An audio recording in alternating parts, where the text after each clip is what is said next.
शिव जी की शिष्या शैलेंद्र गुप्ता, शिव जी की चरण में हमार प्रणाम। नीलन दीदी हरेंद्र भैया के चरण में हमार प्रणाम।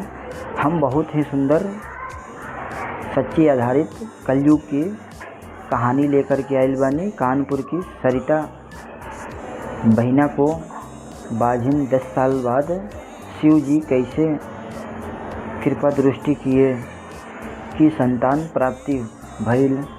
ई कहानी के हम माध्यम से रउरा लोगन के बतावल चाहतानी। रउरा लोगन कहानी के अंत तक सुने में लोगिन।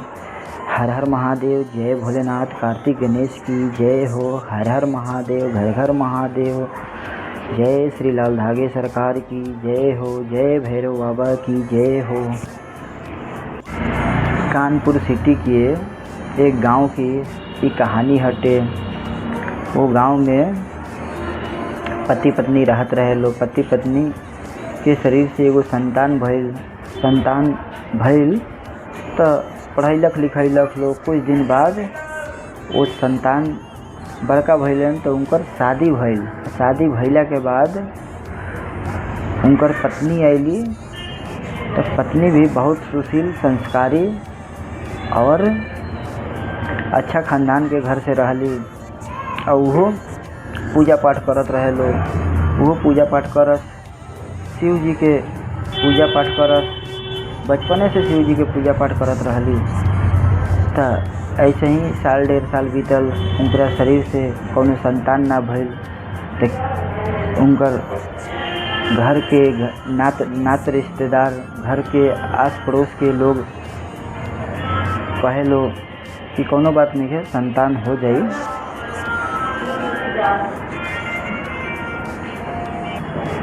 केहू लोग तसल्ली देवे लागल लो कि कोनो बात नहीं है, केहू के जल्दी हो जाला, केहू के लेट सेट होला, हो जाई, संतान हो जाई। तो ऐसे ही 2 साल 3 साल बीतल, 5 साल बीतल। तो हर साल के पहला दिन से ही उम्मीद रखस कि कोनो बात नहीं है, पिछला साल में ना भइल, ये साल आइल बाटे, ये साल में ज़रूर हमार गोद भरी। अब सबसे ज़्यादा वो डॉक्टरी इलाज से ज़्यादा हर मंदिर और तांत्रिक के पास वो भटकली। फिर उनकर कोनो गोद भरे के सुनवाई ना भइल। तो ऐसे ही कुछ दिन बीतल। अब हर साल के अंत में उनकर उम्मीद टूट जाओ। तो 10 साल बीतल। 10 साल भी अंदर से ही टूटली ना। हर साल में ये उम्मीद अपन जगा के रखस कि ये साल में हमार संतान होकबे करी। अब गांव नगर के भी, नात रिश्तेदारी के भी लोग ताना मारे लागल कि इनकरा नसीब में कोनो संताने नहीं खे। अब इतना बात सुन के ये अंदर से टूट जास। लेकिन ये शिव जी के अपन पूजा पाठ कइल छोड़ली ना।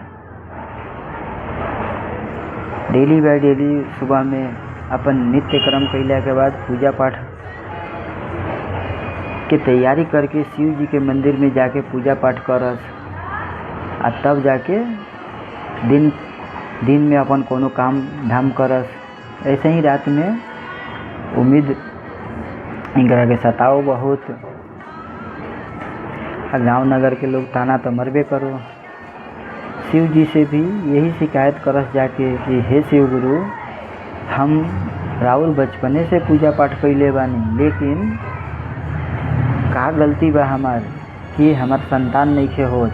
यदि संतान होते नहीं खे, संतान हमरा नसीब में रहले ना रहे तो हमरा के लड़की के जन्म काहे के देहनी।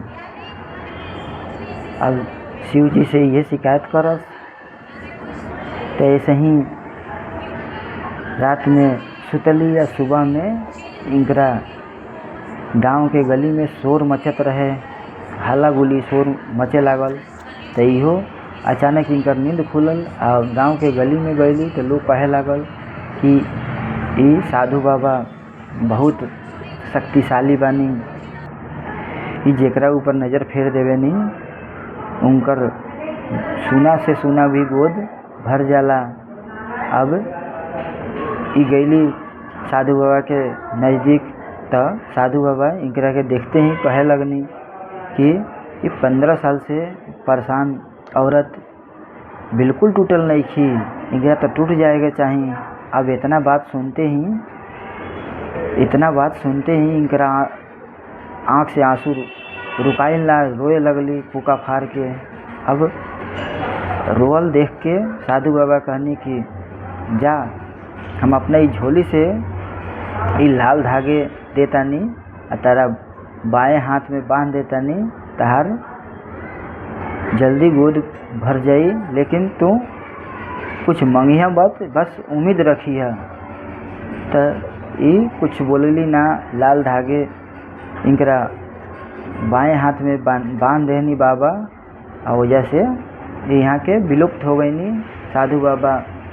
अभी हो उम्मीद रहे कुछ मांगस ना, तो ऐसे ही सपना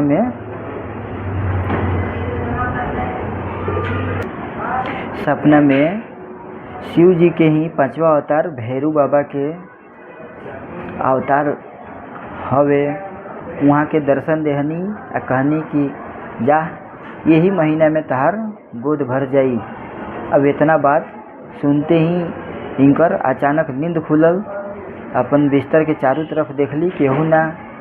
अब इनकर उम्मीद तो जाग गई कि हाँ कुछ ना कुछ ये महीना में चमत्कार होखबे करी, काहे कि डॉक्टरी इलाज भी करैले रहली तो डॉक्टर भी मना कर देले रहे कि तू तार नसीब में संतानें नहीं खे। मेडिकल रिपोर्ट के अनुसार ही इनकरा के मना कर देहल गई रहे कि तारा नसीब में संतान नहीं खे। अब चारों तरफ से टूट गई रहली, लेकिन उम्मीद इस सपना इनकरा के जगा देहलक। तो ऐसे ही ये महीना के अंत में इनकर जन पीरियड के टाइम रहे, हफ्ता दिन तर गईल। ओकरा बाद अचानक इनकर तबीयत खराब भइल। अब तबीयत खराब भइल तो इनकर घर के लोग अस्पताल ले गई लो। अस्पताल में जांच भइल तो जांच में अब मेडिकली रिपोर्ट के अनुसार डॉक्टर भी चकित हो गई। कहे लागल कि तू तो कभी माँ बन नहीं खु सकत, लेकिन चमत्कार हो गई तेरा साथे।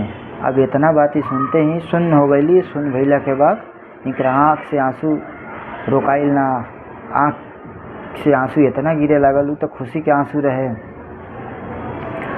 अब उम्मीद इनकर और जाग गई। मने मने लाल धागे सरकार की भैरू बाबा के धन्यवाद करे लगली। अब गांव नगर में वे लोग ताना मारत रहे, वे लोग कहे लागल कि ई तो शिव जी की साक्षात कृपा भइल बाटे।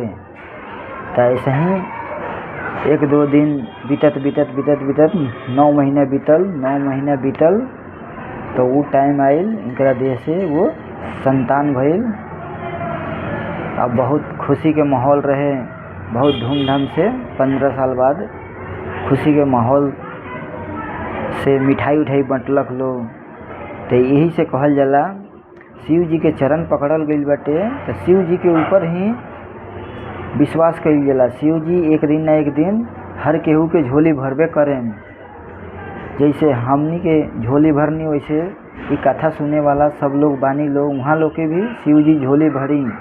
हम कहानी की यही जानत करतनी। हमार कहानी रोलन के अच्छा लगल होखी तो लाइक करें, शेयर करें, सब्सक्राइब करें और कमेंट में जय लाल धागे सरकार, जय भैरव बाबा जरूर से जरूर लिखें लोगिन। हर हर महादेव, घर घर महादेव, जय जय भोलेनाथ।